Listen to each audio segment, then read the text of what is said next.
Hi friends, ഇന്നത്തെ ക്ലാസ്സിൽ നമ്മൾ ഡിസ്കസ് ചെയ്യുന്നത് advanced corporate accounting MCOM second സെമസ്റ്ററിൻ്റെ ലാസ്റ്റ് മൊഡ്യൂളായ അക്കൗണ്ടിംഗ് ഫോർ സ്പെഷ്യലൈസ്ഡ് ബിസിനസ്സിൻ്റെ ലാസ്റ്റ് യൂണിറ്റ്, തേർഡ് യൂണിറ്റ് ആയിട്ടുള്ള അക്കൗണ്ടിംഗ് ഫോർ അണ്ടർറൈറ്റേഴ്സ് എന്നുള്ള ചാപ്റ്ററാണ് ഇന്നു മുതൽ സ്റ്റാർട്ട് ചെയ്യുന്നത്. അപ്പോൾ ഇന്നത്തെ ക്ലാസ്സിൽ ഈ അണ്ടർറൈറ്റേഴ്സ് അക്കൗണ്ടിങ്ങുമായി റിലേറ്റഡ് ആയിട്ട് വരുന്ന ഒരു ഇൻട്രൊഡക്ഷൻ പാർട്ടാണ് ഡിസ്കസ് ചെയ്യുന്നത്. എന്താണ് അണ്ടർറൈറ്റിംഗ്, അണ്ടർറൈറ്റർ എന്ന് പറയുന്നത് ആരാണ്, ഡിഫറെൻറ്റ് ടൈപ്സ് ഓഫ് അണ്ടർറൈറ്റിംഗ് ഏതൊക്കെയാണ്, ഇങ്ങനെയുള്ള ബേസിക് ആയിട്ടുള്ള കുറച്ച് തിയറിയാണ് ഇന്നത്തെ ഫസ്റ്റ് ക്ലാസ്സിൽ അണ്ടർറൈറ്റിംഗ് അക്കൗണ്ടിങ്ങുമായി ബന്ധപ്പെട്ട ഈ ഫസ്റ്റ് ക്ലാസ്സിൽ ഡിസ്കസ് ചെയ്യുന്നത്. അപ്പോൾ നമുക്ക് ക്ലാസ്സിലേക്ക് കടക്കാം. ഫസ്റ്റ് അക്കൗണ്ടിംഗ് ഫോർ അണ്ടർറൈറ്റേഴ്സിൻ്റെ ചാപ്റ്ററിൽ ഫസ്റ്റ് നമുക്ക് തന്നിരിക്കുന്നത് അതിൻ്റെ ഒരു ഇൻട്രൊഡക്ഷൻ പാർട്ടിൽ എന്താണ് അണ്ടർറൈറ്റിംഗ് എന്ന് നമുക്ക് ഡീറ്റെയിൽഡ് ആയിട്ട് നോക്കാം. In case of public limited companies the minimum subscription must be received in order to get certificate of commencement of business.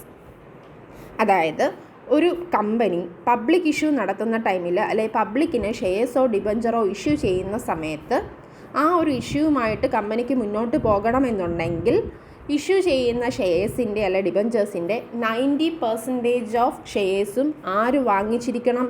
Public വാങ്ങിച്ചിരിക്കണം. ഏറ്റവും കുറഞ്ഞത് 90% ഷെയർസോ ഡിബഞ്ചേഴ്സ് പബ്ലിക്ക് വാങ്ങിച്ചിരിക്കണം എന്ന് പറയുന്ന ഒരു ക്ലോസ് ഉണ്ട് ആക്ട് അനുസരിച്ച്, കമ്പനീസ് ആക്ട് അനുസരിച്ച്. അതിനെയാണ് മിനിമം സബ്സ്ക്രിപ്ഷൻ ക്ലോസ് എന്ന് പറയുന്നത്. പബ്ലിക്കിന് ഷെയർസോ ഡിബഞ്ചേഴ്സ് ഒരു കമ്പനി ഇഷ്യൂ ചെയ്യുന്ന ടൈമിൽ, പബ്ലിക് ലിമിറ്റഡ് കമ്പനി ഓഫർ ചെയ്യുന്ന ടൈമിൽ അതിൻ്റെ 90% കുറയാതെയുള്ള ഷെയർസോ ഡിബഞ്ചേഴ്സ് പബ്ലിക്ക് സബ്സ്ക്രൈബ് ചെയ്തിരിക്കണം എന്ന് പറയുന്ന ക്ലോസാണ് മിനിമം സബ്സ്ക്രിപ്ഷൻ ക്ലോസ്. ഇനി ഏതെങ്കിലും ഒരു ഇഷ്യൂ നടത്തുന്ന ടൈമിൽ ഈ ഒരു കമ്പനിക്ക് ഈ മിനിമം സബ്സ്ക്രിപ്ഷൻ ക്ലോസ് ഫുൾഫില്ല് ചെയ്യാൻ പറ്റാത്ത കേസിൽ കമ്പനി എന്ത് ചെയ്യേണ്ടതായിട്ട് വരും? ആ കമ്പനി റിസീവ് ചെയ്ത ഇഷ്യൂ പ്രൈസ് മുഴുവൻ, ഷെയർസ് ഇഷ്യൂ ചെയ്യുന്നതിലൂടെ ബാക്കി കിട്ടിയ ആ ഒരു എമൗണ്ട് മുഴുവൻ ആർക്ക് കൊടുക്കേണ്ട വരും? ആ ഇഷ്യൂ പ്രൈസ് മുഴുവൻ റീഫണ്ട് ചെയ്യേണ്ടതായിട്ട് വരും. അപ്പോൾ ഈ ഒരു കേസിൽ കമ്പനിക്ക് ആ ഒരു ഇതുവരെയും ചെയ്ത ആ ഒരു പ്രൊസീജിയർ മുഴുവൻ വെറുതെ ആയി പോകുന്നതും അതുമായി ബന്ധപ്പെട്ടുണ്ടാകുന്ന എക്സ്ട്രാ കോസ്റ്റ് മാത്രം അവർക്ക് ഇൻകർ ചെയ്യുന്ന ഒരു സാഹചര്യമായിരിക്കും.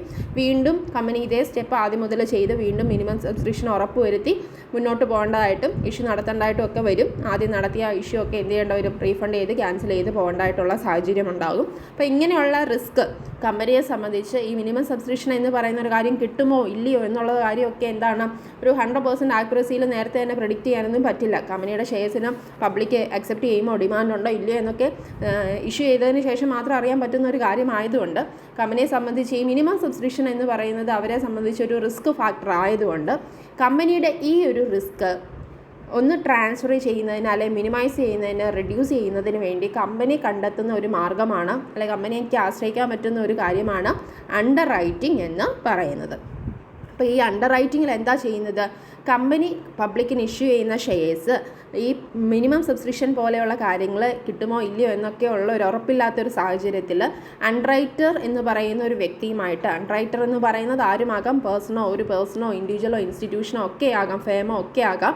അപ്പോൾ ഈ അണ്ടർറൈറ്റിംഗ് എന്ന് പറയുന്ന ഒരു കാര്യം ചെയ്യാൻ സമ്മതിക്കുന്ന ഒരു വ്യക്തിയോ ഇൻസ്റ്റിറ്റ്യൂഷനൊക്കെയാണ് അണ്ടർറൈറ്റർ എന്ന് പറയുന്നത്. അപ്പോൾ കമ്പനി എന്ത് ചെയ്യുന്നു? ഈ അണ്ടർറൈറ്റിംഗ് സർവീസ് തരാൻ വില്ലിംഗ് ആയിട്ടുള്ള ഒരു അണ്ടർറൈറ്ററിനെ കണ്ടെത്തുന്നു. എന്നിട്ട് അണ്ടർറൈറ്ററുമായിട്ട് ഒരു എഗ്രിമെൻറ്റിൽ എൻട്രി ചെയ്യുന്നു. ഇൻ കേസ് ഈ ഇഷ്യൂ നടത്തുന്ന ഷെയർസോ ഡിബഞ്ചേഴ്സ് മിനിമം സബ്സ്ക്രിപ്ഷൻ കിട്ടാത്ത കേസിലോ അല്ലെ പബ്ലിക്ക് ഈ ഒരു കമ്പനി വിചാരിക്കുന്ന ഒരു എക്സ്റ്റെൻഡിൽ ആ ഒരു സബ്സ്ക്രിപ്ഷൻ നടത്തുകയോ ചെയ്യുന്നില്ല എന്നുണ്ടെങ്കിൽ ബാക്കി നമ്പർ ഓഫ് ഷെയർസ് പബ്ലിക് ഏറ്റെടുത്തിട്ട് ബാക്കിയുള്ള നമ്പർ ഓഫ് ഷെയർസ് അണ്ടർറൈറ്റേഴ്സ് ഏറ്റെടുക്കണം എന്നുള്ള രീതിയിലുള്ള ഒരു എഗ്രിമെൻ്റാണ് അണ്ടർറൈറ്റിംഗ് എഗ്രിമെൻറ്റ്. അപ്പോൾ അണ്ടർറൈറ്റിംഗ് എഗ്രിമെൻറ്റിലൂടെ അണ്ടർറൈറ്റർ എന്ത് ചെയ്യുകയാണ് ചെയ്യുന്നത്? അണ്ടർറൈറ്റേഴ്സ് കമ്പനിക്ക് ഒരു ഗ്യാരണ്ടി, ഒരു ഷുവർട്ടി, ഒരു റിസ്ക് ഫ്രീ ആക്കി കൊടുക്കുകയാണ് ചെയ്യുന്നത്. എന്തുറപ്പാണ് അവർ ഇതിലൂടെ, ഈ ഒരു എഗ്രിമെൻറ്റിലൂടെ കൊടുക്കുന്നത്? In case shares or debentures issue to the public are not subscribed by the public to that extent. അപ്പം വിചാരിക്കുന്ന ഒരു ലെവലിൽ പബ്ലിക് ഇത് വാങ്ങിച്ചിട്ടില്ല എന്നുണ്ടെങ്കിൽ കമ്പനി ടെൻഷൻ അടിക്കേണ്ട, കമ്പനി റിസ്ക് ഏറ്റെടുക്കേണ്ട. പകരം ആ ബാക്കി ഏറ്റെടുക്കാത്ത അല്ലെങ്കിൽ പബ്ലിക് വാങ്ങാത്ത ബാക്കി ഷെയർസ് ഓർ ഡിബഞ്ചേഴ്സ് ആര് ഏറ്റെടുത്തോളാം എന്നുള്ള ഒരു ഉറപ്പാണ് എഗ്രിമെൻറ്റിലൂടെ കൊടുക്കുന്നത്. അണ്ടർറൈറ്റേഴ്സ് ഏറ്റെടുത്തോളാം, അണ്ടർറൈറ്റേഴ്സ് വാങ്ങിച്ചോളാം ബാക്കി ഷെയർസ് എന്നുള്ള ഒരു ഉറപ്പാണ്, ഒരു ഷുവർട്ടിയാണ്, ഗ്യാരണ്ടിയാണ് അണ്ടർറൈറ്റിംഗ് എഗ്രിമെൻറ്റിലൂടെ ആർക്ക് പ്രൊവൈഡ് ചെയ്യുന്നത്? അണ്ടർറൈറ്റർ കമ്പനിക്ക് പ്രൊവൈഡ് ചെയ്യുന്നത്. അപ്പോൾ ഇതാണ് സിംപ്ലി അണ്ടർറൈറ്റിംഗ് എഗ്രിമെൻ്റ് എന്ന് പറയുന്നത്. ഒരു PG ലെവലിൽ ഉള്ളൊരു ടോപ്പിക്കാണ്, പക്ഷേ ഓൾറെഡി ഡിഗ്രി ലെവലിലും പഠിച്ചിട്ടുള്ളതാണ്, അതുകൊണ്ട് എല്ലാവർക്കും ഫെമിലിയർ ആയിരിക്കും. എങ്കിലും ബേസിക്കായിട്ട് അണ്ടർറൈറ്റിംഗ് എന്താണ് എന്നുള്ളൊരു ഐഡിയ ക്ലിയർ അല്ലാത്തവർക്ക് വേണ്ടി പറഞ്ഞു എന്ന് മാത്രമേ ഉള്ളൂ. അപ്പോൾ നമുക്ക് ബാക്കി പോർഷനിലോട്ട് നോക്കാം. അപ്പോൾ ഫസ്റ്റ് ഒരു സെൻറ്റൻസ് മാത്രമാണ് നമ്മൾ നോക്കിയത്. ഫസ്റ്റ് സെൻറ്റൻസിൽ എന്താ പറയുന്നത്, പബ്ലിക് ലിമിറ്റഡ് കമ്പനീസിൻ്റെ കേസിൽ ഈ മിനിമം സബ്സ്ക്രിപ്ഷൻ, ഇപ്പോൾ മനസ്സിലായല്ലോ എന്താ മിനിമം സബ്സ്ക്രിപ്ഷൻ. ഷെയർസ് ഇഷ്യൂ ചെയ്യുമ്പോൾ അതിൻ്റെ 90% കുറയാതെ ഉള്ള ഷെയർസ് അല്ലെ ഡിബഞ്ചർ പബ്ലിക് വാങ്ങിച്ചിരിക്കണം എന്ന് പറയുന്ന ക്ലോസ് ആണ് മിനിമം സബ്സ്ക്രിപ്ഷൻ ക്ലോസ്.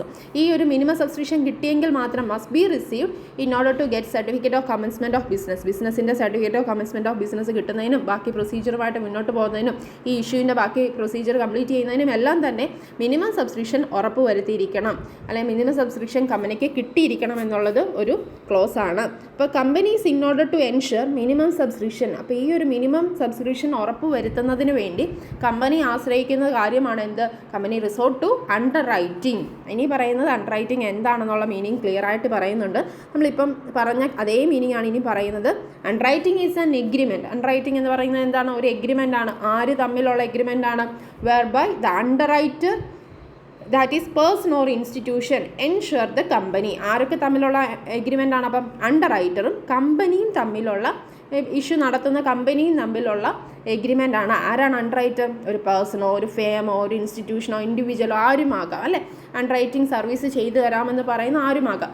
അണ്ടർ റൈറ്ററും ആരും തമ്മിലുള്ള എഗ്രിമെൻ്റാണ്, ഇഷ്യൂ നടത്തുന്ന കമ്പനിയും തമ്മിലുള്ള എഗ്രിമെൻ്റാണ്. അപ്പോൾ നമ്മളെന്താ പറഞ്ഞാൽ, underwriting is an agreement whereby the underwriter ensure the company. Underwriter കമ്പനിക്കൊരു ഉറപ്പ് കൊടുക്കുകയാണ് ഈ ഒരു എഗ്രിമെൻറ്റിലൂടെ. എന്തുറപ്പ്, in case the shares or debentures offered to the public are not subscribed by the public to the extent, അതായത് ഷെയർസും ഡിബഞ്ചേഴ്സും പബ്ലിക്കിന് issue ചെയ്യുന്ന സമയത്ത് company വിചാരിക്കുന്ന ലെവലിൽ അല്ലെ കമ്പനിക്ക് ആവശ്യമുള്ള ഒരു ലെവലിൽ ഈ മിനിമം സബ്സ്ക്രിപ്ഷൻ പോലെയുള്ള കാര്യങ്ങൾ ലോ അനുസരിച്ച് വേണ്ട കാര്യങ്ങൾക്കനുസരിച്ച് പബ്ലിക് ഒരു സബ്സ്ക്രിപ്ഷൻ നടത്തുന്നില്ല എന്നുണ്ടെങ്കിൽ the balance number of shares or debentures will be taken up by the അൺറൈറ്റേഴ്സ്.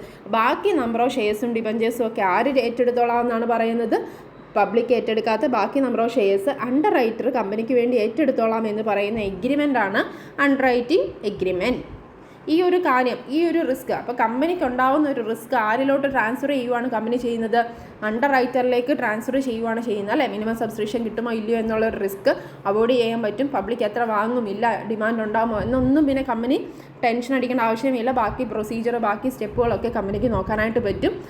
ഈ അണ്ടർ റൈറ്റിങ്ങിലൂടെ അത്രയും റിസ്ക് ഏറ്റെടുക്കുകയാണ്, അണ്ടർ റൈറ്റർ ഏറ്റെടുക്കുകയാണ്. ഇൻ കേസ് പബ്ലിക് ഒരു ഷെയർ പോലും വാങ്ങിയില്ല എന്നുണ്ടെങ്കിൽ ഫുൾ ഷെയർ ആര് തന്നെ വാങ്ങേണ്ട വരും, അണ്ടർ റൈറ്റർ വാങ്ങേണ്ട വരും അല്ലേ. അപ്പോൾ ഈ ഒരു റിസ്ക് ഏറ്റെടുക്കുന്നത് വെറുതെ ആണോ, ഒരു എന്താണ് ഫ്രീ സർവീസാണോ കൊടുക്കുക, അല്ല, ഒരിക്കലും അല്ല. അവിടെ അണ്ടർ റൈറ്റർ എന്ന് പറയുന്ന വ്യക്തി അല്ലെ ആ ഒരു ഇൻസ്റ്റിറ്റ്യൂഷൻ ആരാണോ അണ്ടർ റൈറ്റർ അദ്ദേഹം ഒരു കമ്മീഷൻ ചാർജ് ചെയ്തുകൊണ്ട് തന്നെയാണ് എന്ത് ചെയ്യുന്നത്, ഓൾറെഡി ഈ ഒരു എഗ്രിമെൻറ്റിൽ എൻ്റർ ചെയ്യുന്നത്. അപ്പോൾ പബ്ലിക് എത്ര വാങ്ങും വാങ്ങില്ല എന്നുള്ളതൊന്നും ഇപ്പോഴേ അറിയില്ല. ഓൾറെഡി എഗ്രിമെൻറ്റിൽ എൻ്റർ ചെയ്യുന്ന ടൈമിൽ തന്നെ എത്ര എമൗണ്ടിൻ്റെ പബ്ലിക് ഇഷ്യൂ ആണ് നടത്തുന്നത്, ആ ഇഷ്യൂ പ്രൈസിൻ്റെ ഒരു fixed rate of commission fix ചെയ്തതിന് ശേഷം ആ ഒരു കമ്മീഷൻ ചാർജ് ചെയ്തുകൊണ്ടായിരിക്കും എന്ത് ചെയ്യുന്നത്, ഈ ഒരു എഗ്രിമെൻറ്റിൽ അണ്ടർ റൈറ്റർ ഈ ഒരു റിസ്ക് ഏറ്റെടുക്കുന്നത്. അടുത്ത സെൻറ്റൻസിൽ അതാ പറയുന്നത്, for ensuring this the underwriter charge an agreed commission. It is usually calculated on the issue price of shares or debentures. അപ്പോൾ ഒരു എഗ്രീഡ് കമ്മീഷൻ ആര് ചാർജ് ചെയ്യും, അണ്ടർ റൈറ്റർ ചാർജ് ചെയ്യും. ഈ കമ്മീഷൻ എങ്ങനെയാണ് നമ്മൾ കാൽക്കുലേറ്റ് ചെയ്യുന്നത്, ഇപ്പോൾ 2%, 5% എന്നൊക്കെ പറയുമ്പോൾ ആ പെർസെൻറ്റേജ് ഏത് വാല്യൂവിന് കാൽക്കുലേറ്റ് ചെയ്യണം എന്നൂടെ പറയുന്നുണ്ട്. It is calculated on the issue price of shares or debenture. ഷെയർസും ഡിബഞ്ചറും ഒക്കെ ഇഷ്യൂ ചെയ്യുന്ന ഇഷ്യൂ പ്രൈസ് ഏതാണ്, ആ ഇഷ്യൂ പ്രൈസിനായിരിക്കണം ആ rate of percentage commission calculate ചെയ്യേണ്ടത്. ഇനി thus the underwriter is അപ്പോൾ അണ്ടർ റൈറ്റിംഗ് എന്ന് പറയുന്നത് എന്താണ് എന്നാണ് ഒരു സെൻറ്റൻസും കൂടെ പറയുന്നത്. അണ്ടർ റൈറ്റിംഗ് എന്ന് പറയുന്നത് ശരിക്കും പറഞ്ഞാൽ കമ്പനിയെ സംബന്ധിച്ച് അവരുടെ റിസ്ക് ഫ്രീ ആക്കി, അല്ലെങ്കിൽ അവർക്ക് കൊടുക്കുന്ന ഒരു ഷുവർട്ടി ആണോ, അവർക്കൊരു ഗ്യാരൻറ്റി കൊടുക്കുകയാണ്, അല്ലെങ്കിൽ അവരൊരു ഇൻഷുറൻസ് എടുക്കുന്നത് പോലെ തന്നെയാണ് അല്ലേ. Thus the underwriting is a sort of guarantee or insurance given by the underwriters to the company. ആരാർക്ക് കൊടുക്കുന്ന ഒരു ഗ്യാരൻറ്റിയാണ്, അണ്ടർ റൈറ്റർ കമ്പനിക്ക് കൊടുക്കുന്ന ഗ്യാരൻറ്റിയാണ്. എന്ത് ഗ്യാരൻറ്റിയാണ് കൊടുത്തത്, that the shares or debentures offered to the public will be subscribed in full. അതായത് public issue നടത്തുന്ന കമ്പനിയെ സംബന്ധിച്ച് ഒരു ഫുൾ അണ്ടർ റൈറ്റിംഗ് എഗ്രിമെൻറ്റിൽ എൻ്റർ ചെയ്തിട്ടുണ്ടെങ്കിൽ അവർക്ക് അതൊരു ഗ്യാരൻറ്റിയാണ്, ഷുവർട്ടിയാണ്. എന്ത് കാര്യം, ഈ ഇഷ്യൂ ഫുള്ളായിട്ടും സബ്സ്ക്രിപ്ഷൻ നടന്നു കഴിഞ്ഞു എന്ന് ഉറപ്പുവരുത്താം. എങ്ങനെ, ഒന്നുകിൽ പബ്ലിക്ക് വാങ്ങും അല്ലേ, ഒന്നുകിൽ പബ്ലിക്ക് വാങ്ങും. ഇനി പബ്ലിക്കിൻ്റെ സബ്സ്ക്രിപ്ഷൻ കുറഞ്ഞാൽ ബാക്കി ആര് വാങ്ങിച്ചോളും, ബാക്കിയെല്ലാം അണ്ടർ റൈറ്റർ ഏറ്റെടുത്തോളും. സോ ആ ഒരു സബ്സ്ക്രിപ്ഷൻ ഫുൾ സബ്സ്ക്രിപ്ഷൻ ആയി എന്ന് പറയുന്ന ഒരു കേസാണ് എന്തെന്ന് പറയുന്നത് അണ്ടർറൈറ്റിംഗ് എഗ്രിമെൻ്റ് എന്ന് പറയുന്നത്. അപ്പോൾ ഈ ഒരു ഇൻട്രൊഡക്ഷൻ പാർട്ടിൽ നമ്മൾ ഡിസ്കസ് ചെയ്തത് മുഴുവൻ എന്താണ്, അണ്ടർറൈറ്റിംഗ് എന്താണെന്നും അതിൻ്റെ ഒരു ബേസിക് മീനിങ് ആണ് നമ്മൾ ഈ ഒരു ഇൻട്രൊഡക്ഷൻ പാർട്ടിൽ പറഞ്ഞത്. ക്ലിയർ ആയിട്ട് അണ്ടർറൈറ്റിങ്ങിൻ്റെ മീനിങ്ങും കൂടെ ഈ ഒരു ഇൻട്രൊഡക്ഷൻ പാർട്ടിൽ തന്നെ ഡിസ്കസ് ചെയ്ത് പോകുന്നുണ്ട്. ഇനി നെക്സ്റ്റ് നമുക്ക് ഡിസ്കസ് ചെയ്യാനുള്ളത് എന്താണ് അണ്ടർറൈറ്റേഴ്സ് അല്ലെങ്കിൽ ബ്രോക്കേഴ്സ് എന്ന് പറയുന്നൊരു ടേമിൻ്റെ മീനിങ് എന്നാണ്. ഓൾറെഡി അണ്ടർറൈറ്റർ എന്താണെന്നൊക്കെ ഇപ്പോൾ തന്നെ നമ്മൾ പറഞ്ഞു. ഈ അണ്ടർറൈറ്റിംഗ് സർവീസ് കമ്പനിക്ക് വേണ്ടി ചെയ്തു കൊടുക്കുന്ന പേഴ്സണൽ ഇൻസ്റ്റിറ്റ്യൂഷനൊക്കെ പറയുന്ന ടേമാണ് അണ്ടർറൈറ്റർ എന്നുള്ളത്. കുറച്ചും കൂടെ ഡീറ്റെയിൽഡ് ആയിട്ട് നോക്കുന്നേ ഉള്ളൂ. ഹൂ ഈസ് അണ്ടർറൈറ്റർ അല്ലെങ്കിൽ ഹൂ ഈസ് ബ്രോക്കർ എന്നുള്ള രീതിയിൽ. അപ്പോൾ നോക്കാം. The person or institutions underwriting a public issue of shares or debentures are called underwriters. ആരാണ് അണ്ടർറൈറ്റർ? ഒരു പബ്ലിക് ഇഷ്യൂ നടത്തുന്ന ടൈമിൽ ആ ഷെയർസ് ഓർ ഡിബഞ്ചേഴ്സിനെ അണ്ടർറൈറ്റ് ചെയ്തോളാം എന്ന് എഗ്രി ചെയ്യുന്ന ഇൻസ്റ്റിറ്റ്യൂഷനോ പേഴ്സണോ ഒക്കെയാണ് എന്തെന്ന് പറയുന്നത്, ഈ അണ്ടർറൈറ്റർ എന്ന് പറയുന്നത്. സോ അണ്ടർറൈറ്റർ ആരൊക്കെയാകാം? The underwriters may be individuals, partnership, firm or joint stock companies. അപ്പോൾ ഇൻഡിവിജ്വൽസ് ആകാം, പാർട്ട്ണർഷിപ്പ്, ഫേമിന് വേണേൽ അണ്ടർറൈറ്ററായിട്ട് ആക്ട് ചെയ്യാം, ജോയിൻറ്റ് സ്റ്റോക്ക് കമ്പനികളാകാം. ഇനി കൂടാതെ അടുത്ത സെൻറ്റൻസിൽ പറയുന്നുണ്ട്, generally issue of shares or debentures of a company is underwritten by 2 or more firms rather than by a single individual. അതേപോലെ ഒരൊറ്റ അണ്ടർറൈറ്റർ തന്നെ ആയിരിക്കണമെന്നില്ല. ഒരു വലിയ കമ്പനിയുടെ ഇഷ്യൂ ഫുള്ളായിട്ട് അണ്ടർറൈറ്റ് ചെയ്യുന്നത് may be more than one അണ്ടർറൈറ്ററിനെ എന്ത് ചെയ്യാം, ഒരുമിച്ച് ഒരു കമ്പനിയുടെ അണ്ടർറൈറ്റിംഗ് എഗ്രിമെൻറ്റിൽ എൻട്രി ചെയ്യാനായിട്ടൊക്കെ പറ്റുന്നതാണ്. നമ്മൾ ഡിഫറെൻറ്റ് ടൈപ്സ് പറയുന്ന കൂട്ടത്തിൽ അത് ഡീറ്റെയിൽഡ് ആയിട്ടൊക്കെ ഡിസ്കസ് ചെയ്യുന്നതായിരിക്കും. ഇനി അതേപോലെ the underwriting of shares or debentures is also being done by some specialised institution set up by the government. അതായത് ഗവൺമെൻറ് സെറ്റപ്പ് ചെയ്തിരിക്കുന്ന ചില സ്പെഷ്യലൈസ്ഡ് ഇൻസ്റ്റിറ്റ്യൂഷൻസ്, എക്സാമ്പിൾസ് എന്ന് പറഞ്ഞാൽ ICICI, എന്താണ് ICICIയുടെ full form? Industrial credit and investment corporation of India. അടുത്തത് IFC എന്താ? Industrial finance corporation of India.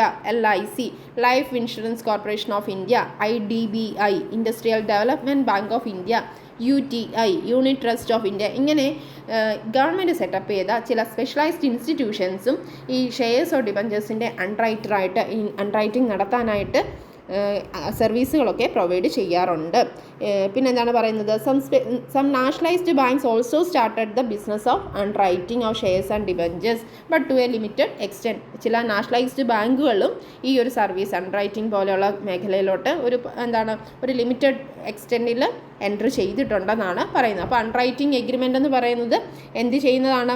അണ്ടർറൈറ്റിംഗ് agreement ഈ ഒരു പബ്ലിക് ഇഷ്യൂമായിട്ട് ബന്ധപ്പെട്ട് അണ്ടർറൈറ്റിംഗ് എഗ്രിമെൻറ്റിൽ എൻട്രി ചെയ്യുന്ന അണ്ടർറൈറ്റർ ആരാണ്?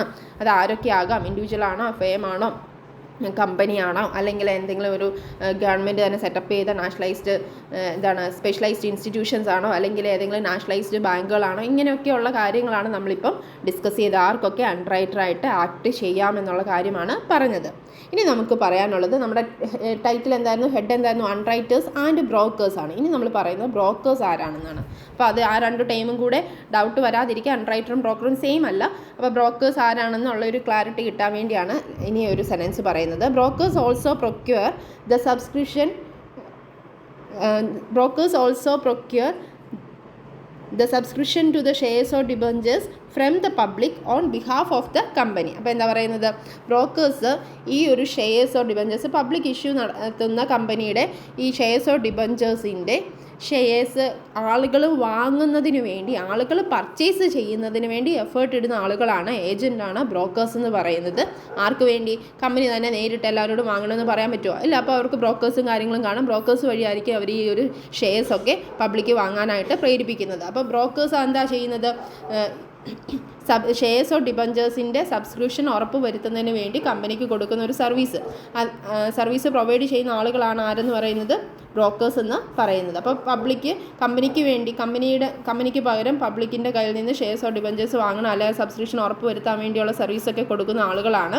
And in lieu of this service they get remuneration. അവരും ഫ്രീ ആയിട്ടാണോ ഈ ഒരു സർവീസ് കൊടുക്കുന്നത്? അല്ല.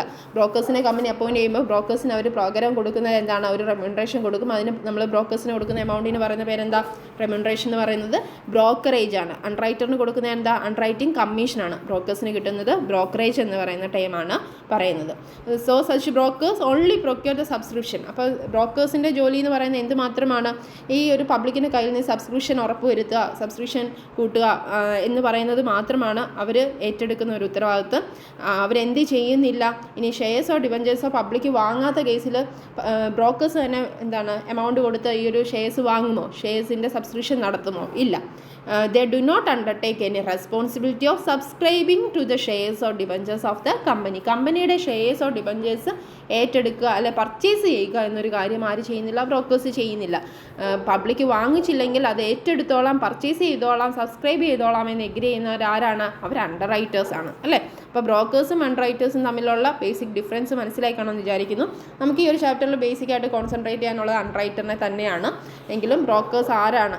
ഒരു ഏജൻറ് എന്നുള്ള രീതിയിൽ അണ്ടർ റൈറ്ററും ഒരു ഏജൻ്റ് ആണല്ലോ. കമ്പനിയുടെ ഒരു രീതിയിൽ പറഞ്ഞാൽ റെമ്യൂണറേഷൻ കിട്ടുന്ന ഒരു ഏജൻ്റ് ആണല്ലോ. അപ്പോൾ അങ്ങനെ പറയുമ്പോൾ ബ്രോക്കേഴ്സിൻ്റെ ഡ്യൂട്ടി എന്താണ്, ആ ഒരു വ്യത്യാസം എന്താണെന്ന് മനസ്സിലാകാൻ വേണ്ടിയാണ് ഇവിടെ ബ്രോക്കേഴ്സിൻ്റെ മീനിങ്ങും കൂടെ തന്നിരിക്കുന്നത്. ഇനി നമുക്ക് നെക്സ്റ്റ് ഡിസ്കസ് ചെയ്യാനായിട്ടുള്ള ടോപ്പിക് എന്ന് പറയുന്നത് ടൈപ്സ് ഓഫ് അണ്ടർ റൈറ്റിംഗ് ആണ്. പല ടൈപ്പ് അണ്ടർ റൈറ്റിംഗ് ഉണ്ട്. ഇപ്പോൾ നമുക്കിവിടെ മെയിനായിട്ടും ഒരു 4 ടൈപ്സ് അണ്ടർ റൈറ്റിംഗ് ആണ് ഡിസ്കസ് ചെയ്യാനായിട്ടുള്ളത്. Following are the main types of underwriting agreements. Underwriting എഗ്രിമെൻറ്റിൻ്റെ മെയിൻ ടൈപ്സ് ആണ് നമ്മളിനി പറയുന്നത്. അല്ല, first one complete underwriting ആണ്. Complete underwriting, whole underwriting എന്നൊക്കെ പറഞ്ഞാൽ അതിൻ്റെ പേരിൽ തന്നെ പറയുന്നത് പോലെ പബ്ലിക് ഇഷ്യൂ നടത്തുന്ന ഷെയർസ് ഓർ ഡിബഞ്ചേഴ്സിൻ്റെ, ഒരു കമ്പനിയുടെ പബ്ലിക് ഇഷ്യൂ നടത്തുന്ന ഷെയർസ് ഓർ ഡിബഞ്ചേഴ്സ് മൊത്തത്തിൽ പൂർണ്ണമായിട്ടും കംപ്ലീറ്റ് ആയിട്ട് 100% ഷെയർസും ഡിബഞ്ചേഴ്സും അണ്ടർ റൈറ്റിംഗ് നടത്തിയിട്ടുണ്ടെങ്കിൽ അതിന് പറയുന്ന പേരാണ് കംപ്ലീറ്റ് അണ്ടർ റൈറ്റിംഗ്. പേര് പറയുന്ന പോലെ തന്നെ if the whole issue shares or debentures of a company is under written it is called complete underwriting. In such a case the whole issue is under written either by an individual or institution agreeing to take the entire risk or by a number of firms or institution each agreeing to take the risk to a limited extent. അപ്പോൾ complete underwriting എങ്ങനെ നടത്താം? May be അതൊരൊറ്റ അണ്ടർ റൈറ്ററുമായിട്ട് തന്നെയാകാം. Underwriter എന്ന് പറയുന്ന ഒരു വ്യക്തി, ഒരു ഇൻഡിവിജ്വലോ ഒരു ഇൻസ്റ്റിറ്റ്യൂഷനോ മാത്രമാകാം. അപ്പോൾ അവരെന്ത് ചെയ്യും?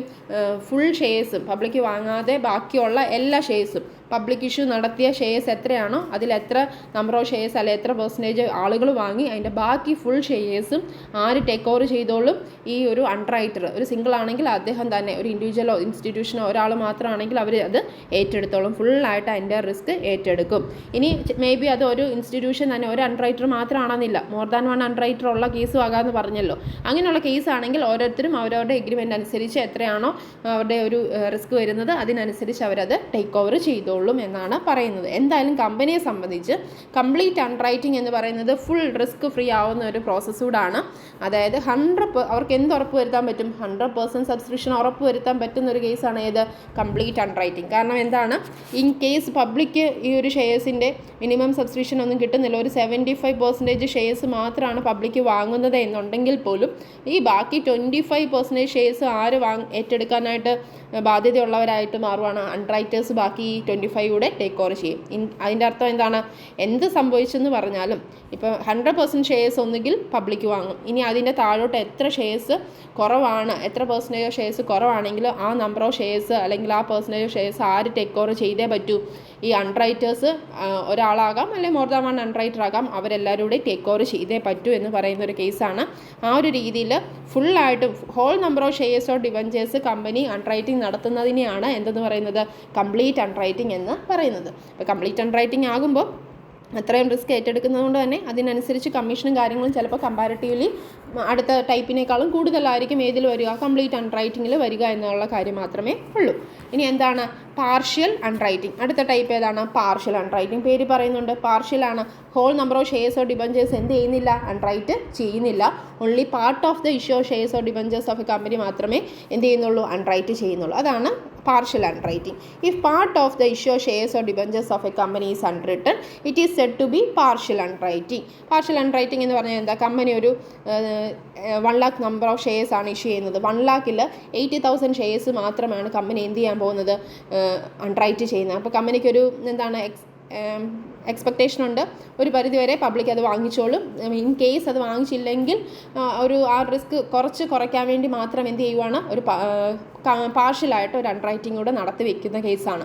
അപ്പോൾ ഈ ഒരു കേസിൽ എന്തേ ചെയ്യുന്നുള്ളൂ, കമ്പനി അവർ ഇഷ്യൂ ചെയ്യുന്ന full number of shares and debentures എന്ത് ചെയ്യുന്നില്ല, എഗ്രിമെൻറ്റിലൂടെ അണ്ടർറൈറ്റിംഗ് എഗ്രിമെൻറ്റിലൂടെ അണ്ടർറൈറ്റ് ചെയ്യുന്നില്ല. Only part of the issue of shares or debentures ആയിരിക്കും അണ്ടർറൈറ്റ് ചെയ്യുന്നത്. അതിനെയാണ് പാർഷ്യൽ അണ്ടർറൈറ്റിംഗ് എന്ന് പറയുന്നത്. ആ പേര് പറയുന്നത് പോലെ തന്നെ എന്താ partial അണ്ടർറൈറ്റിംഗ്? If the part of the issue of shares or debentures of a company is unwritten, it is said to be partial underwriting. In such a case, the part of the issue is unwritten either by an individual or institution or by a number of firms or institution, each agreeing to take the risk to a limited extent. ആ ഒരു sentence മുമ്പ് പറഞ്ഞ last sentence തന്നെയാണ്. അതെന്താ ഉദ്ദേശിക്കുന്നതെന്ന് വെച്ചാൽ ഈ partial അണ്ടർറൈറ്റിംഗ് ഒറ്റ അണ്ടർറൈറ്റർ തന്നെ നടത്തണമെന്നൊന്നുമില്ല. കമ്പനിക്ക് വേണമെങ്കിൽ ഒന്നിൽ കൂടുതൽ അണ്ടർറൈറ്റേഴ്സിനെ അപ്പോയിൻറ്റ് ചെയ്തുകൊണ്ട് ഈ പാർഷ്യൽ അണ്ടർറൈറ്റിംഗ് കണ്ടക്ട് ചെയ്യാവുന്നതാണ് എന്നുള്ളൊരു കാര്യം മാത്രമേ അവിടെ പറയുന്നുള്ളൂ. ഇനി അടുത്ത ടൈപ്പ് എന്ന് പറയുന്നത് വളരെ ഇമ്പോർട്ടൻ്റ് ആണ്. നമ്മളിപ്പോൾ പറഞ്ഞ രണ്ട് ടൈപ്സും ഇമ്പോർട്ടൻ്റ് ആണെങ്കിലും അതിൻ്റെ പേരിൽ നിന്ന് തന്നെ നമുക്ക് എന്ത് കിട്ടും, അതിൻ്റെ മീനിങ് എന്താണെന്ന് ഐഡിയ കിട്ടും. കംപ്ലീറ്റ് അണ്ടർറൈറ്റിംഗ് എന്താ, പാർഷ്യൽ അണ്ടർറൈറ്റിംഗ് എന്താണെന്ന് ഒരു തവണ കേട്ടാൽ തന്നെ നമുക്ക് കൂട്ടത്തിൽ ഈ ക്ലാസ്സിൻ്റെ കൂട്ടത്തിൽ തന്നെ നിങ്ങൾക്ക് ഓർത്തിരിക്കാനും പിന്നെ നിങ്ങൾക്ക് എക്സാമിന് അറ്റൻഡ് ചെയ്യാനും ഒക്കെ പറ്റുന്ന ഒരു ടേമാണ് കംപ്ലീറ്റ് അണ്ടർറൈറ്റിംഗ്, പാർഷ്യൽ അണ്ടർറൈറ്റിംഗ്. എന്നാൽ ഫേം അണ്ടർറൈറ്റിംഗ് അങ്ങനെയല്ല. എന്താണ്, പേര് കേൾക്കുമ്പോൾ നമുക്ക് അങ്ങനെ ഒരു മൊത്തത്തിൽ ഐഡിയ കിട്ടണമെന്നില്ല. പക്ഷേ അത് വളരെ ഇമ്പോർട്ടൻ്റ് ആയിട്ടുള്ളൊരു ടൈപ്പും കൂടിയാണ്. എക്സാം പോയിൻ്റ് ഓഫ് വ്യൂവിൽ മിക്കവാറും ചോദിക്കാറുള്ള ഒരു ടേമും കൂടിയാണ്. എന്താണ് ഫേം അണ്ടർറൈറ്റിംഗ്? അപ്പോൾ നമുക്കത് നോക്കാം. Fame underwriting means when an underwriter agrees to buy a definite number of shares or debentures in addition to the shares or debentures he has to take under the underwriting agreement. അതായത് ഇത്രയേ ഉള്ളൂ. ഈ ഒരു firm അണ്ടർറൈറ്റിംഗ് ആണ് ഒരു കമ്പനിയും അണ്ടർറൈറ്ററും തമ്മിൽ നടത്തുന്നത് എന്നുണ്ടെങ്കിൽ അവിടെ നോർമൽ അണ്ടർറൈറ്റിംഗ് എഗ്രിമെൻ്റ് അനുസരിച്ച് എത്രയാണോ ഏറ്റെടുക്കേണ്ടത് അത് അവർ ഏറ്റെടുക്കുകയും ചെയ്യണം. ഫോർ എക്സാമ്പിൾ എത്രയാണ്, വെറുതെ ഒരു എക്സാമ്പിൾ പറയുകയാണ്, ഒരു 100 ഷെയർസ് ഇഷ്യൂ ചെയ്യുന്ന കേസിൽ 80 ഷെയർസാണ് പബ്ലിക് വാങ്ങിച്ചത് എന്നുണ്ടെങ്കിൽ ബാക്കി എത്ര നമ്പർ ഓഫ് ഷെയർസ് അണ്ടർറൈറ്റർ ഏറ്റെടുക്കേണ്ടി വരും? 20 നമ്പർ ഓഫ് ഷെയർസ് അണ്ടർറൈറ്റർ ഏറ്റെടുക്കേണ്ടതായിട്ട് വരും അല്ലേ. അപ്പോൾ ഈ ഏറ്റെടുക്കുന്ന നമ്പർ ഓഫ് ഷെയർസ് കൂടാതെ, അപ്പോൾ എന്താണ്, ഈ കംപ്ലീറ്റ് അണ്ടർറൈറ്റിങ്ങോ കാര്യങ്ങളാണ് ചെയ്യുന്നതെങ്കിൽ എത്ര നമ്പർ ഓഫ് ഷെയർസ് ഈ ഒരു ബേസിക് അണ്ടർറൈറ്റിംഗ് എഗ്രിമെൻ്റ് അനുസരിച്ച് ഏറ്റെടുക്കേണ്ടി വരുമോ അത് കൂടാതെ ഇൻ അഡീഷൻ ടു ദാറ്റ് അത് കൂടാതെ എന്തും കൂടെ ചെയ്യേണ്ടി വരും, ഒരു ഡെഫിനിറ്റ് നമ്പർ ഓഫ് ഷെയർസോ ഡിബഞ്ചേഴ്സും കൂടെ അതിൻ്റെ കൂടെ ഏറ്റെടുക്കേണ്ടി വരുവാണെങ്കിൽ അതിനെയാണ് ഫേം അണ്ടർറൈറ്റിംഗ് എന്ന് പറയുന്നത്. ഓൾറെഡി എഗ്രി ചെയ്യുവാണ് ഈ ഒരു കമ്പനിയുടെ 50 ഷെയർസ്, ഈ ഒരു കമ്പനിയുടെ 50 ഷെയർസ് എന്തായാലും എന്താണ് ഈ ഒരു അണ്ടർറൈറ്റർ തന്നെ വാങ്ങിച്ചിരിക്കും എന്നും കൂടി അണ്ടർറൈറ്റർ എഗ്രി ചെയ്യുന്നതിനെയാണ്, വെറുതെ നമ്പർ പറഞ്ഞു എന്നുള്ളതേ ഉള്ളൂ. വലിയ വലിയ കമ്പനികളെ സംബന്ധിച്ച് large number of shares issue ചെയ്യുമ്പോൾ പറയുവാണ് ഫേം അണ്ടർറൈറ്റിങ്ങിൻ്റെ പാർട്ടായിട്ട് ഈ ഒരു അണ്ടർറൈറ്ററിന് തന്നെ എന്ത് ചെയ്യേണ്ടതായിട്ട് വരും, ഒരു 5000 ഷെയർസ് ഈ അണ്ടർറൈറ്റർ ഫേം അണ്ടർറൈറ്റിംഗ് നടത്തിയിട്ടുണ്ടെന്ന് പറഞ്ഞ അർത്ഥം എന്താണ്, പബ്ലിക് വാങ്ങിയാലും ഇല്ലെങ്കിലും ആദ്യം തന്നെ ആർക്ക് കൊടുത്തിരിക്കണം, ഈ ഒരു 5000 നമ്പർ ഓഫ് ഷെയർസ് ആരുടെ കയ്യിലോട്ട് പോകും, ഫേം അണ്ടർറൈറ്ററിൻ്റെ കയ്യിലോട്ടാണ് കൊടുക്കേണ്ടത്, ഫേം അണ്ടർറൈറ്ററാണ് വാങ്ങുന്നത് എന്നുള്ള ഒരു അർത്ഥമാണ് ഏതിൻ്റെ കേസിൽ വരുന്നത്, ഫേം അണ്ടർറൈറ്റിങ്ങുമായി ബന്ധപ്പെട്ട് നമുക്ക് പറയാനുള്ളത്. ഈ ഒരു കേസിൽ എന്ത് ചെയ്യേണ്ടതായിട്ട് വരും, നോർമൽ അണ്ടർറൈറ്റിംഗ് എഗ്രിമെൻ്റ് ഉണ്ട്, അത് കൂടാതെ എന്തും കൂടെ ഏറ്റെടുക്കേണ്ടി വരും, ഈ അഡീഷണൽ ആയിട്ട് ഈ ഫേം അണ്ടർറൈറ്റിങ്ങിൻ്റെ നമ്പർ ഓഫ് ഷെയർസൂടെ അണ്ടർറൈറ്റർ ഏറ്റെടുക്കേണ്ടി വരുന്ന കേസാണ് ഫേം അണ്ടർറൈറ്റിംഗ്. എന്താ ഫേം അണ്ടർറൈറ്റിംഗ് എന്നുള്ള മീനിങ് ഇവിടെ പറയുന്നത്, it means when an underwriter agrees to buy a definite number of shares or debentures. Underwriter agree ചെയ്യുവാണ് ഒരു definite number of shares or debentures. ഓരോ കേസിലും ഓരോന്നായിരിക്കും, ഓരോ കേസിൽ പറയും എത്രയാണ് ആ നമ്പർ ഓഫ് ഷെയർസ് എന്ന് എഗ്രിമെൻറ്റിൽ പറയും അല്ലേ. ഇത്ര number of shares or debentures എന്ത് ചെയ്തോളും, അഡീഷണലായിട്ട് വാങ്ങും. അഡീഷൻ എന്ന് പറഞ്ഞാൽ ഓൾറെഡി ഉള്ള എഗ്രിമെൻറ്റ് അതുകൊണ്ട് കഴിയുവാണോ, ആകെ ഇത് മാത്രം ഏറ്റെടുത്താൽ മതിയോ, പോരാ. 5000 ഷെയർസ് വാങ്ങുമെന്ന് പറഞ്ഞാൽ 5000 മാത്രം ഏറ്റെടുക്കുക എന്നാണോ അർത്ഥം? അല്ല, എന്തുമുണ്ട് അവർക്ക്, അത് കൂടാതെ നോർമൽ അണ്ടർറൈറ്റിങ്ങിൻ്റെ റിസ്ക്കും ഉണ്ട്. അതായത് ബാക്കി എത്രയാണ് പബ്ലിക് വാങ്ങിച്ചിട്ട് ബാക്കി എത്ര വരുമോ അത് എന്തായാലും അവർ ടേക്ക് ഓവർ ചെയ്യണം. In addition to the shares or debentures he has to take under the underwriting agreement. Basic underwriting agreement അനുസരിച്ച് ചെയ്യേണ്ട കാര്യങ്ങൾ ചെയ്യുകയും വേണം, പ്ലസ് എന്തും കൂടെ ഏറ്റെടുക്കേണ്ടി വരും, ഓൾറെഡി എഗ്രി ചെയ്ത് number of shares or debentures കൂടെ ഏറ്റെടുക്കണം എന്ന് പറയുന്ന കേസാണ് ഫേം അണ്ടർറൈറ്റിംഗ്.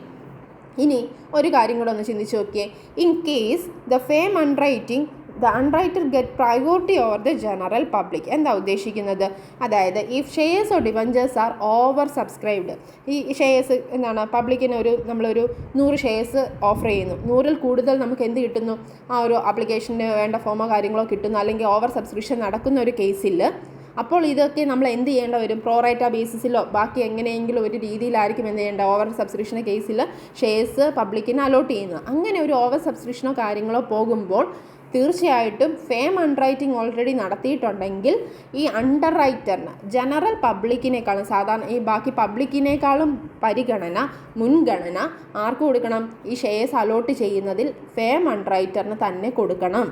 ഇപ്പോൾ ഓവർ സബ്സ്ക്രിപ്ഷൻ നടക്കുന്ന കേസാണെങ്കിൽ even if the issue is over subscribe the underwriters are liable to take up the agreed number of shares or debentures. ആ ഓവർ സബ്സ്ക്രിപ്ഷൻ ആണെങ്കിൽ പോലും ആ ഒരു number of shares already agree ചെയ്തിരിക്കുന്ന ആ നമ്പർ ഓഫ് ഷെയർസ് ആര് തന്നെ take over ചെയ്യണം?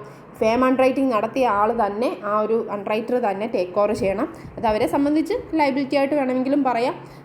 ആ ഒരു ഓവർ സബ്സ്ക്രിപ്ഷൻ ആവുന്ന കേസിൽ ശരിക്കും അവർ റിസ്ക് ഫ്രീ ആവേണ്ട കേസായിരുന്നു അല്ലേ. ഇപ്പോൾ ഫോർ എക്സാമ്പിൾ നമ്മൾ മുമ്പേ പറഞ്ഞ പോലെ ഒരു 5000 നമ്പർ ഓഫ് ഷെയർസ് കൂടെ അഡീഷണൽ ആയിട്ട് ഈ ഒരു എഗ്രിമെൻ്റ് അനുസരിച്ച് വാങ്ങിച്ചോളാം എന്ന് പറയുന്നതിനെയാണല്ലോ നമ്മൾ എന്തെന്ന് പറയുന്നത്, ഏത് ടൈപ്പ് അണ്ടർറൈറ്റിംഗ് എന്ന് പറയുന്നത്?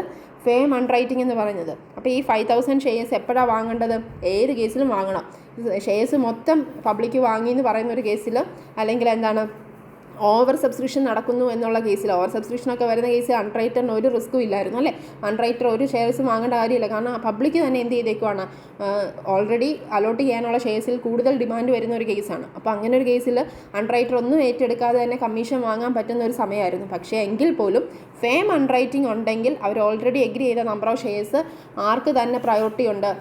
ജനറൽ പബ്ലിക്കിനേക്കാളും പ്രയോറിറ്റി ഓവർ സബ്സ്ക്രിപ്ഷൻ്റെ കേസിൽ ഫേം അണ്ടർറൈറ്റിംഗിൽ ആർക്ക് കിട്ടും? ഈ ഫേം അണ്ടർറൈറ്ററിന് തന്നെ കിട്ടും. ഈ ഒരു അണ്ടർറൈറ്ററിൻ്റെ പേര് എ എന്നാണെങ്കിൽ അദ്ദേഹം തന്നെയാണ് എന്ത് ചെയ്യേണ്ടത്? ഈ 5000 ഷെയർസ് ആദ്യം വാങ്ങേണ്ടത് എന്നുള്ളൊരു കാര്യമാണ്. അത് പബ്ലിക്കിന് അലോട്ട് ചെയ്യത്തില്ല എന്നൊരു കാര്യം കൂടിയാണ് പറയുന്നത്. അപ്പോൾ ഫേം അണ്ടർറൈറ്റിങ്ങിൻ്റെ പാർട്ടായിട്ട് എന്താ ചെയ്യുന്നത്?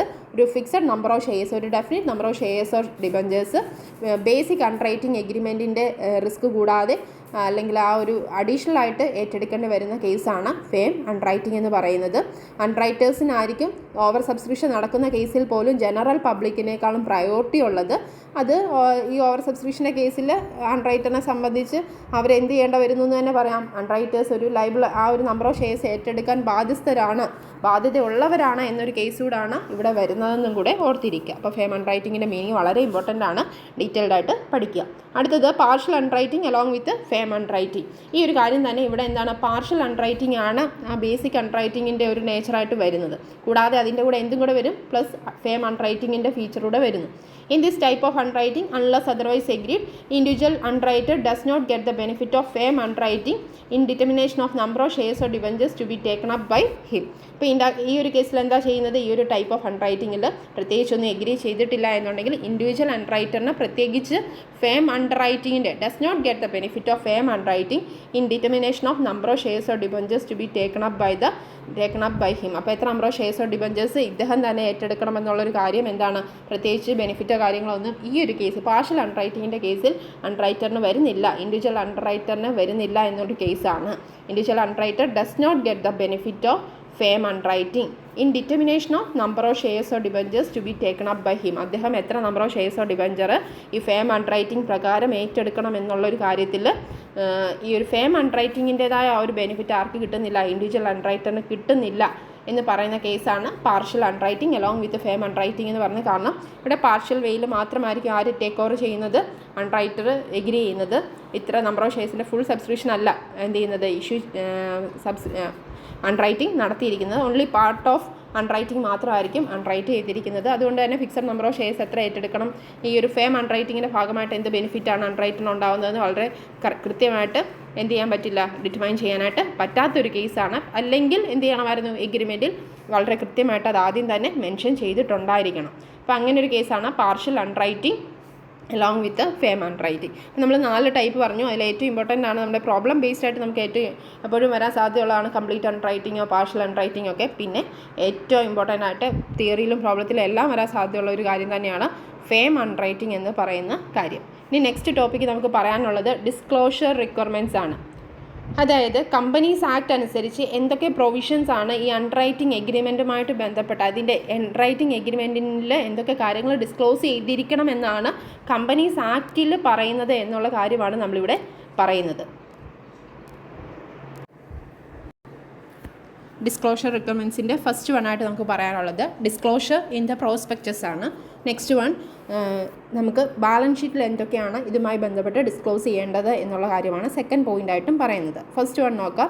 ഡിസ്ക്ലോഷർ റിക്വയർമെൻറ്റ്സിലെ first one disclosure in the prospectus. ഒരു ഷെയർസ് അല്ലെ ഡിബഞ്ചേഴ്സ് അണ്ടർറൈറ്റ് ചെയ്യുന്നതുമായിട്ട് ബന്ധപ്പെട്ട് പ്രോസ്പെക്ടസിൽ അല്ലെങ്കിൽ സ്റ്റേറ്റ്മെൻറ്റ് ഇൻ ലീ ഓഫ് പ്രോസ്പെക്ടസിൽ ഡിസ്ക്ലോസ് ചെയ്യേണ്ട കാര്യങ്ങൾ എന്തൊക്കെയാണെന്നാണ് ഫസ്റ്റ് ഹെഡിൽ പറയുന്നത്. Where any issue of shares or debenture is underwritten, the names of the underwriters and the opinion of the directors that the resources of the underwriters are sufficient to discharge their obligation should be specified in the prospectus.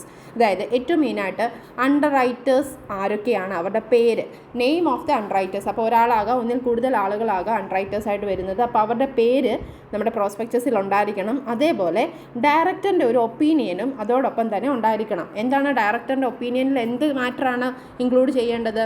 അതായത് അണ്ടർറൈറ്ററിന് ഈ ഒരു obligation discharge ചെയ്യാനായിട്ടുള്ള capacity ഉണ്ട്, resources ഉള്ള അണ്ടർറൈറ്ററാണ്, ഇതൊരു എന്താണ് ഈ ഒരു ഇത്ര നമ്പർ ഓഫ് ഷെയർസും ഫുള്ളി ഏറ്റെടുക്കേണ്ടി വരുന്ന ഒരു കേസിൽ പോലും അത് കറക്റ്റായിട്ട് ചെയ്യാൻ കപ്പാസിറ്റി ഉള്ള ഒരു വ്യക്തിയാണ് എന്നുള്ള ഡയറക്ടേഴ്സിൻ്റെ ഒരു ഡയറക്ടേഴ്സ് ഒന്ന് എന്ത് ചെയ്തിരിക്കണം, സർട്ടിഫൈ ചെയ്തിരിക്കണം. അദ്ദേഹത്തിൻ്റെ ഒരു ഒപ്പീനിയൻ അവിടെ അതുമായി റിലേറ്റഡ് ആയിട്ടുള്ള ഒരു കാര്യം കൂടി ഒന്ന് ആഡ് ചെയ്തിരിക്കണം പ്രോസ്പെക്ടസിൽ എന്നാണ് പറയുന്നത്. അതോടൊപ്പം the number of shares or debentures which the underwriter have to agree to subscribe along with the amount or rate of commission payable to them should be disclosed in the prospectus or statement in lieu of prospectus as the case may be. അതോടൊപ്പം പ്രോസ്പെക്ടസിലെ എന്താണ് name of the underwriter, opinion of directors, അതിനോടൊപ്പം ചേർക്കേണ്ട ഒരു കാര്യം എന്താ, എത്ര number of shares or debentures ആണ് അണ്ടർറൈറ്റ് ചെയ്തിരിക്കുന്നത് എന്നുള്ള ഡീറ്റെയിലും ഡിസ്ക്ലോസ് ചെയ്തിരിക്കണം.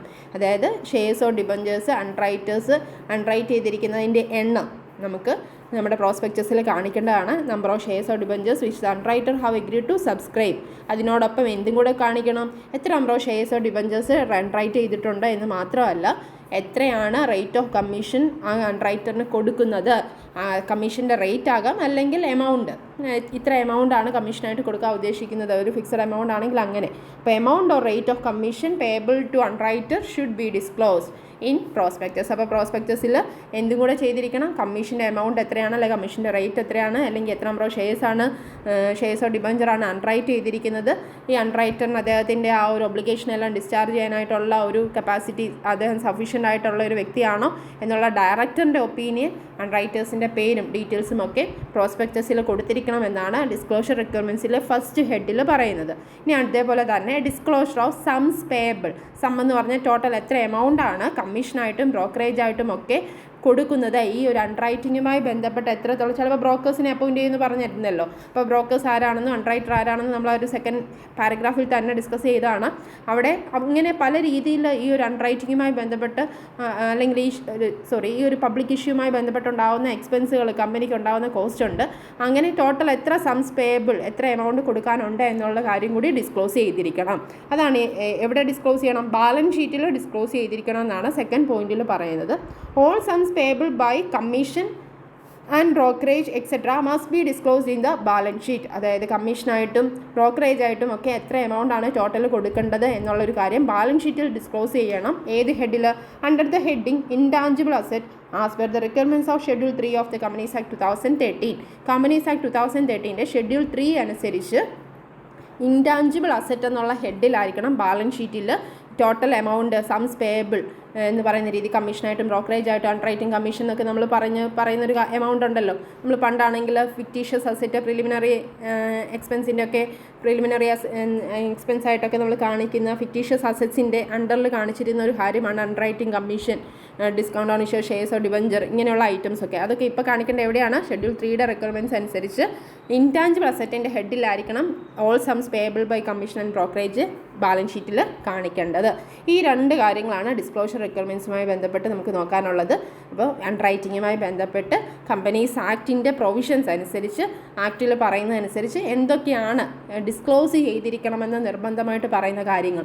ഒന്ന് പ്രോസ്പെക്ടസിൽ അണ്ടർറൈറ്ററുമായിട്ട് ബന്ധപ്പെട്ട എന്തൊക്കെ കാര്യങ്ങൾ മെൻഷൻ ചെയ്തിരിക്കണമെന്ന് പറയുന്നു. അടുത്തത് ബാലൻസ് ഷീറ്റിൽ എന്താണ് ഡിസ്ക്ലോസ് ചെയ്യേണ്ടതെന്നുള്ള കാര്യവുമാണ് ഡിസ്കസ് ചെയ്തത്. അപ്പോൾ നമ്മൾ ഇന്നത്തെ ക്ലാസ്സിൽ മൊത്തത്തിൽ ഡിസ്കസ് ചെയ്തത് അണ്ടർറൈറ്റിങ്ങിൻ്റെ ഒരു ഫസ്റ്റ് ക്ലാസ് ആയിരുന്നു. അതിൻ്റെ ഒരു ഇൻട്രൊഡക്ഷനായിട്ട് എന്താണ് അണ്ടർറൈറ്റിങ്ങിൻ്റെ മീനിങ്, അല്ലെങ്കിൽ ആരാണ് അണ്ടർറൈറ്റർ, ബ്രോക്കർ, പിന്നെ ഡിഫറെൻറ്റ് ടൈപ്സ് ഓഫ് അണ്ടർറൈറ്റിംഗ് ഏതൊക്കെയാണ്, അതോടൊപ്പം ലാസ്റ്റ് ഒരു പോയിൻ്റായിട്ട് കമ്പനീസ് ആക്ട് അനുസരിച്ച് എന്തൊക്കെയാണ് അണ്ടർറൈറ്റിംഗ് എഗ്രിമെൻറ്റുമായി ബന്ധപ്പെട്ട ഡിസ്ക്ലോഷർ റിക്വയർമെൻറ്റ്സ് എന്ന് വരെയാണ് ഇന്നത്തെ ക്ലാസ്സിൽ നമ്മൾ ഡിസ്കസ് ചെയ്തത്.